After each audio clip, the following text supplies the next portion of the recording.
வீடியோல என்ன விஷயத்தை பற்றி பார்க்க போகிறோம்னு பார்த்தீங்கன்னா பணியாரம் செய்வது எப்படி. ப்ரொபோஷன் என்னம்மா சொல்லுங்க. மெகா சேனல் நேயர்களுக்கு வணக்கம். நீங்க வந்து யூடியூப் பார்க்குறவங்க வந்து எங்க சேனல்ல பணியாரத்தை நல்லாவே வரமாட்டேங்குது, நீங்க செஞ்சு எப்படி எப்படி இன்கிரீடியன்ட்லாம் சேர்த்து நீங்க செஞ்சு காமிங்கன்னு சொன்னீங்க. இப்போது நாங்க வந்து இனிப்பு பணியாரம் செய்ய போறோம். அதுக்கு வந்து 1 டம்ளர் பச்சரிசி, 1 டம்ளர் புழுங்கரிசி, 1/2 டம்ளர் உருட்டு உளுந்தம்பருப்பு, வெந்தயம் போட்டு நல்லா லேசா மெதுவா சொல்லுங்க எல்லாத்தையும். 1 டம்ளர் பச்சரிசி, 1 டம்ளர் புழுங்கரிசி, 1/2 டம்ளர் உளுந்து, சிறிதளவு வெந்தயம், 1 ஸ்பூன் வெந்தயம் போட்டு அரைச்சி லேசா உப்பு கலந்து எடுத்து வச்சுக்கணும். அதுக்கப்புறம் பணியார குழியில வந்து என்ன பண்றோம்னா நெய் ஊத்தி கருப்பட்டியும் போட்டு கலந்து வச்சுக்கிட்டு, இதுல கருப்பட்டி கலந்துருக்கோமா, இனிப்பு பணியாரத்துக்கு கருப்பட்டி போட்டு கலந்து வச்சுக்கிட்டு நெய் ஏலக்காய், முந்திரி பருப்பு, பாதாம் பருப்பு, பிஸ்தா பருப்பு இவ்வளோத்தையும் அதுல போட்டு வச்சுட்டு அப்படியே ஒவ்வொரு கரண்டி நெய்யை ஒவ்வொரு இதுலயும் ஊற்றி வச்சிடணும். ஊற்றிட்டு நெய்யை ஊற்றி அது மேல இது கரண்டி ஒவ்வொரு கரண்டி குழியில பணியார குழியில ஊற்றி சிம்ல அடுப்பை வந்து சிம்ல வச்சுக்கணும். ஏன்னா வந்து சிம்ல வச்சு தான் இது பண்ணணும். அப்புறம் வந்து ஒரு 5 நிமிஷத்துல இது ரெடி ஆயிடும். பார்க்க சின்ன குழந்தைங்களுக்குலாம் நல்ல டேஸ்டா இருக்கும். ஒரு ஐயரு நிறைய. இது வந்து நல்ல எந்த வித கெமிக்கல் இல்லாத நல்ல ஃபுட்டு, நியூட்ரிஷன் ஃபுட்டு. குழந்தைங்களுக்கு இது கொடுத்தா நல்ல வளர்ச்சி இருக்கும்.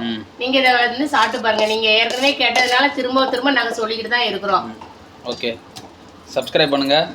நம்ம மேகா சேனலோட கனெக்ஷனாக இருங்க. ஓகே, இப்போ இது எவ்வளோ நேரம் ஆகும் எடுக்கிறதுக்கு? 5 நிமிஷத்துல எடுத்துடலாம். 5 நிமிஷத்துல எடுத்துடலாமா? சரி, 5 மணிக்கு லைவாகவே போடுவோம்.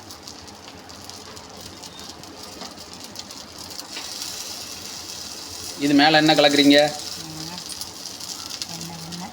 வெண்ணெய் மேலே வந்து வெண்ணெய் போடுறோம். ஃபஸ்ட்டு கீழே நெய்யை போட்டுட்டு கரண்டியை வச்சு ஒவ்வொன்றா ஊற்றிட்டு இப்போ மேலே வந்து என்ன பண்ணுறோம்னா வெண்ணெயை போடுறோமா?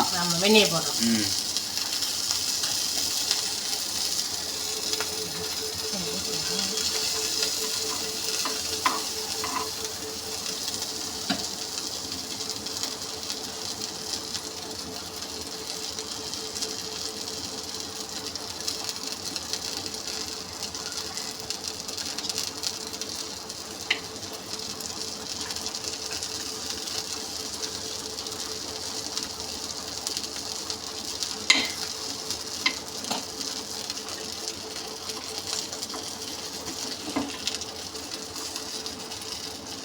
நல்லா திரும்பிடுதுண்ணே ஒட்டாம.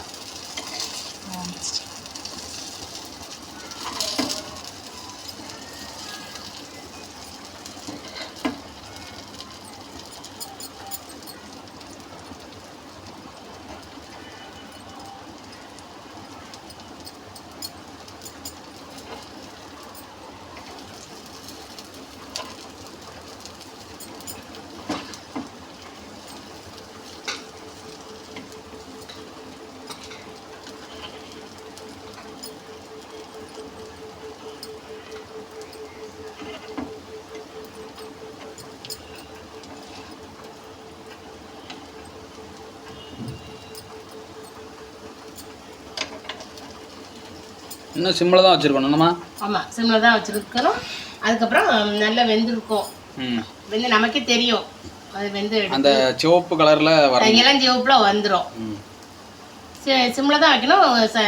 தீயை கூட்டி வச்சிங்கன்னா கருகிடும்.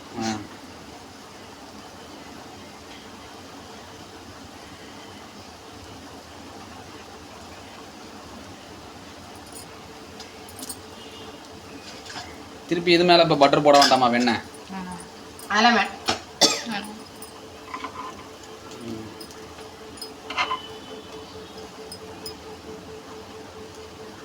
திருப்பி ஒரு தடவை இன்க்ரீடியன்ட்ஸ் சொல்லிருங்க, என்னென்ன கலந்தீங்கன்னு.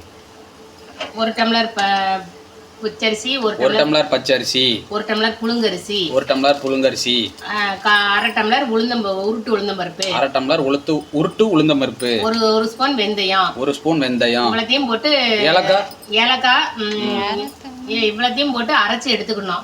அதுக்கப்புறம் ஒரு 8 மணி நேரம் ஊறினாலே போதும். கட்டியா அரைச்சி வச்சுக்கணும். 8 மணி நேரம் ஊறினாலே போதும்.